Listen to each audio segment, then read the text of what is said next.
ఓం శ్రీ గురుభ్యో నమః. ఓం శ్రీ గురుభ్యో నమః. ఓం గురుర్బ్రహ్మ గురుర్విష్ణు గురుర్దేవో మహేశ్వరః. గురు సాక్షాత్ పరబ్రహ్మ తస్మై శ్రీ గురవే నమః. ఈ యొక్క విశ్వ చైతన్యంలో ఉన్నటువంటి గురు పరంపరకి కూడా ప్రణమిల్లి నమస్కారం చేస్తున్నాను. మరి ఈరోజు నేను మన ముందరికి రావడానికి కొన్ని కారణాలు ఉన్నాయి. ఎందుకోసం అంటే మేము అనునిత్యము కూడా అమ్మవారి యొక్క సేవలు చేస్తూ అమ్మవారి యొక్క రూపాన్ని ధ్యానం చేస్తూ మా యొక్క జీవితాన్ని గడుపుతూ ఉంటాము. కానీ ఈరోజు ఈ యొక్క కలియుగం పైన మనం ఎన్నో బాధాకరమైనటువంటి విషయాలను చూసి నేను కూడా ఎంతో కొంత ప్రజలందరికీ కూడా అర్థమయ్యేటట్టు కొన్ని విషయాలు చెప్పాలని అమ్మవారి యొక్క సంకల్పం చేత ఈరోజు ముందుకు రావడం అనేది జరిగింది. అయితే ఎందుకోసమని వచ్చానంటే, నిన్నటి రోజున మనకు కొన్ని పరీక్షలు అనేటి రాయటం అనేది జరిగింది. అంటే చదువుకున్నటువంటి వాళ్ళందరూ కూడా గవర్నమెంట్ ఉద్యోగాల కొరకని కొన్ని రకాల పరీక్షలు రాయడానికని వెళ్తూ ఉంటారు కదా. ఆ యొక్క పరీక్షలు నిన్నటి రోజున జరిగాయి. అయితే ఇక్కడ నేను ఎవరి పేర్లను కూడా చెప్పడం లేదు. ఎవరి జీవితంలో జరిగింది అన్నది కూడా నేను చెప్పడం లేదు. కానీ ఇది జరిగింది కాబట్టి మనం ఇలా బతకాలని మనకు చెబుతూ ఉన్నాను. ఏమిటి అంటే, నిన్నటి రోజున పరీక్షలకు తన భార్యను బస్సు ఎక్కించడానికి వారి యొక్క బండి మీద బస్ స్టాండ్‌కు వచ్చారు. కానీ అప్పటికే ఒక 5 నిమిషాల ముందే బస్సు బయలుదేరి వెళ్ళింది.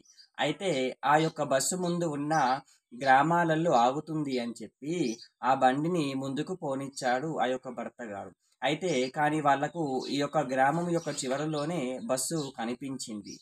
అతి వేగంగా వెళ్ళి బస్సును ఆపుదామని ముందుకు వెళ్ళంగా ప్రయాణం చేశారు. వారి యొక్క దురదృష్టమో లేక నిర్లక్ష్యమో బస్సును దాటుతుండగా వీరికి ఎదురుగా వచ్చినటువంటి వాహనంతో ఢీకొని వాహన ప్రమాదం జరిగింది. దానితో ఈ యొక్క బండిపై వెళ్తున్న భార్యాభర్తలకు తీవ్ర గాయాలు అయ్యాయి. భర్తకు కూడా తల పగిలింది. తలపైన ఉన్నటువంటి చిప్ప పలిగిందన్నట్టు. చాటికి కూడా దెబ్బలు తగిలాయి. భార్యకు మోకాలికి, కాళ్లకు, చేతులకు దెబ్బలు తగిలాయి. స్పృహ కోల్పోయింది. వీరిని హాస్పిటల్‌కి తీసుకెళ్లేసరికి భర్త చనిపోయాడు. భార్య విషయం విషమంగానే ఉంది. వీళ్ళు భార్యాభర్తలు ఎంతో అన్యోన్యంగా ఉండేవారు. వీళ్ళకి చిన్న పిల్లలు కూడా ఉన్నారు. వీరిద్దరూ ప్రైవేట్ పాఠశాలలో ఉపాధ్యాయులుగా సేవ చేస్తూ ఉన్నారు. పరీక్షలు రాసి మంచి ఉద్యోగం సంపాదించుకోవాలి అని ఎవరికి అయినా ఉంటుంది. అది తప్పు కాదు. కానీ మనం ప్రయాణం చేస్తున్నప్పుడు బస్సు వెళ్ళిపోతే అదే బండి మీద నెమ్మదిగా వెళ్ళి పరీక్ష రాసే దగ్గర దించి రావచ్చు. లేకుంటే ఈ యొక్క పరీక్ష రాయకపోయినా కూడా పర్లేదు. మరి ఎప్పుడైనా రాసుకోవచ్చు కాబట్టి. కానీ ఇప్పుడు నిర్లక్ష్యంగా చేసిన ప్రయాణం ప్రాణాలనే బలి తీసుకున్నది. ఇప్పుడు వాళ్ళ భార్య ఇద్దరు పిల్లలతో భర్త లేకుండా సమాజంలో జీవించాలి అంటే అడుగడుగునా కూడా ఎన్నో ఎదుర్కోవాల్సి ఉంటుంది. ఆ పిల్లలకి తండ్రి లేని లోటు ఏర్పడుతుంది. ఏ శుభకార్యం చేయాలన్నా ప్రతి ఒక్క విషయంలో వాళ్ళ తండ్రి వాళ్ళకి ఉంటే, తండ్రి ఎంత చెడ్డవాడు అయినా, తాగుబోతు అయినా, మంచాన ఉన్నా కూడా కన్న తండ్రిని చూస్తూ ఉంటే ఆ యొక్క ఆనందమే వేరు. కాబట్టి పసిపిల్లలకు తండ్రి లేకుండా అయ్యారు.